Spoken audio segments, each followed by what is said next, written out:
Saudaraku tercinta, ma'asyiral muslimin rahimakumullah, masih bab tawasul, insya Allah ini yang sudah yang part kelima ya. Jadi kita masih mencari apa saja sih tawasul yang dituntunkan Allah di dalam Al-Quran ini. Mari kita ikuti kembali. Kali ini dari surat Al-Anbiya ayat 87. Dan ingatlah, maaf ini sudah ya, 89. Dan ingatlah kisah Zakaria ketika dia berdoa kepada Tuhannya, "Ya Tuhanku, janganlah Engkau biarkan aku hidup seorang diri tanpa keturunan, dan Engkaulah ahli waris terbaik."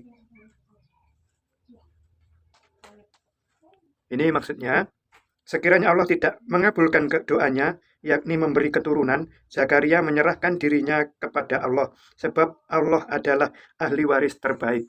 Maksudnya, alam ini seluruhnya, termasuk diri kita ini, semuanya nanti akan kembali kepada Allah. Makanya disampaikan di sini Allah itu sebagai ahli waris terbaik. Jadi semua akan, karena ini milik Allah, akan kembali kepada Allah. Tapi sekali lagi doa ini dipanjatkan oleh Nabiullah Zakaria itu langsung kepada Allah, tidak melalui apapun. Ya. Tapi kita tahu Zakaria itu seorang nabi dan tentu beliaunya imannya baik, amal-amal solehnya tentu banyak, tentu luar biasa. Jadi itu insya Allah doa itu bisa langsung dipanjatkan kepada Allah. Lalu kita lihat lagi dari surat doa dalam surat Al-Furqan, surat yang ke-25 ayat 65. Dan orang-orang yang berkata atau berdoa ya, "Ya Tuhan kami, jauhkanlah azab jahanam dari kami, karena sesungguhnya azabnya itu membuat kebinasaan yang kekal."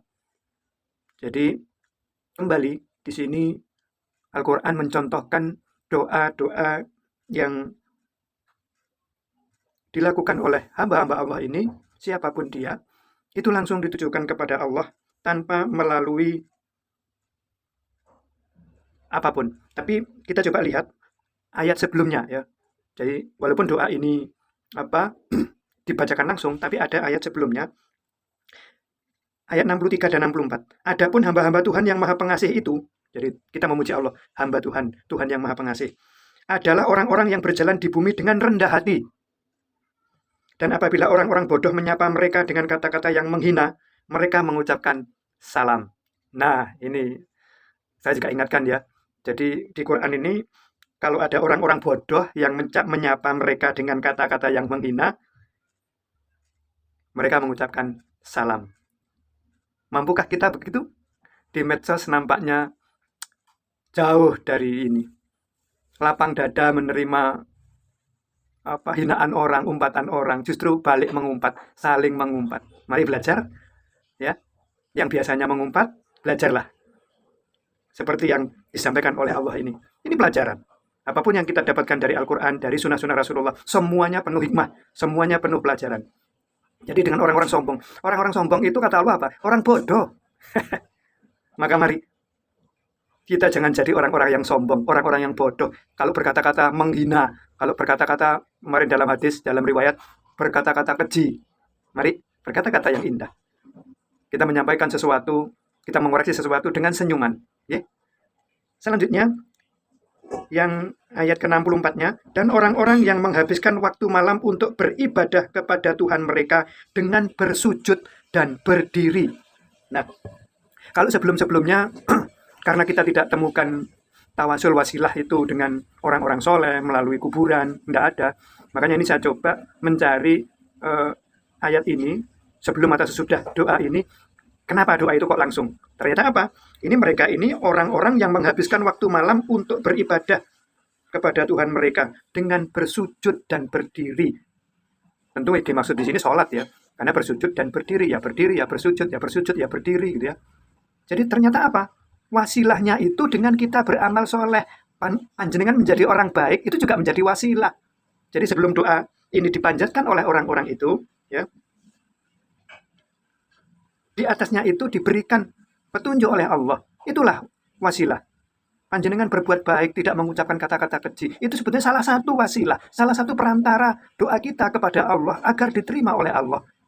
Agar ud'uni astajib lakum. Ud'uni astajib lakum. berdoalah kepadaku, niscaya akan kukabulkan. Itu kan sudah janji Allah. Tapi selalu, memang betul harus dengan wasilah, dengan tawasul. Nah ini tadi, kalau sebelum-sebelumnya hanya saya bacakan dan sedikit saya informasikan. Nah ini saya coba saya tambah dengan mencari sebelum dan sesudah ayat doa itu ada apa. Mengapa mereka berdoa langsung seperti itu. Ya, jadi ternyata sudah kita temukan salah satunya ini tadi. Bahwa kita diberi salam orang-orang bodoh yang menghina, ya, diberi orang-orang menghina, kita menjawabnya dengan salam. Ya. Baik, kita lanjutkan dengan surat Al-Qasas, surat ke-28, ayat yang ke-16. Dia Musa berdoa, "Ya Tuhanku, sesungguhnya aku telah menzalimi diriku sendiri, maka ampunilah aku." Maka dia Allah mengampuninya. Sungguh, Allah dialah yang maha pengampun, maha penyayang. Nah, kembali, yang banyak di sini di Al-Quran, kita menyebut asma-asma Allah, kita mengagungkan Allah. Jadi, kita coba tapi lihat dulu ayat berikutnya ya. Ayat ke-17, dia Musa berkata, "Ya Tuhanku, demi nikmat yang telah engkau anugerahkan kepadaku, maka aku tidak akan menjadi penolong bagi orang-orang yang berdosa." Jadi, Nabi Musa tidak akan menjadi penolong orang-orang yang berdosa. Artinya apa? Nabi Musa hanya mau menolong orang-orang yang tidak berdosa. Maksudnya, amal baik yang dilakukan oleh Nabi Musa, amal soleh yang dilakukan Nabi Musa, itu yang disampaikan. Karena kalau tolong-menolong dalam dosa, kan salah. Tolong-menolong dalam kebaikan.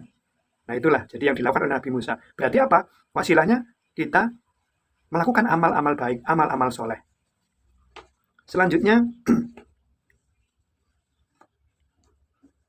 di surat Shad, ya. Di surat Shad itu ayat ke-35, surat yang ke-38 ini.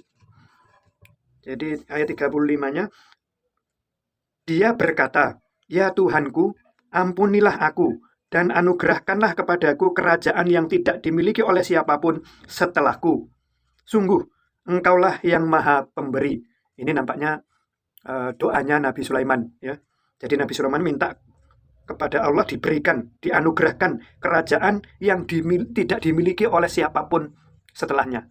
Jadi setelah Nabi Sulaiman ini tidak ada kerajaan yang sehebat Nabi Sulaiman. Ya. Dan ingat, di sini memuji Allah. Jadi ini wasilahnya. Seorang nabi saja juga pakai wasilah, ya. Ya semua nabi tentunya. Sungguh, engkaulah yang maha pemberi. Jadi memuji Allah. Allah itu maha pemberi, maka minta kepada Allah. Artinya apa? Minta kepada Allah saja. Coba kita lihat ayat sebelumnya, agar ada kaitannya. Ayat yang ke-34-nya dari surat Shad ini ya. Shad.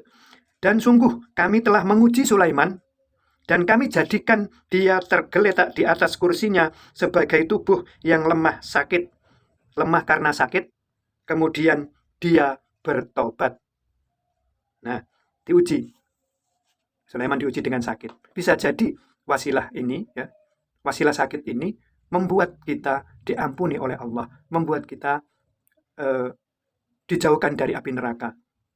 Dan taubat kita diterima oleh Allah Subhanahu wa Ta'ala karena kita diuji oleh Allah, salah satunya diuji sakit seperti Nabi Sulaiman yang diceritakan Allah di Al-Quran ini.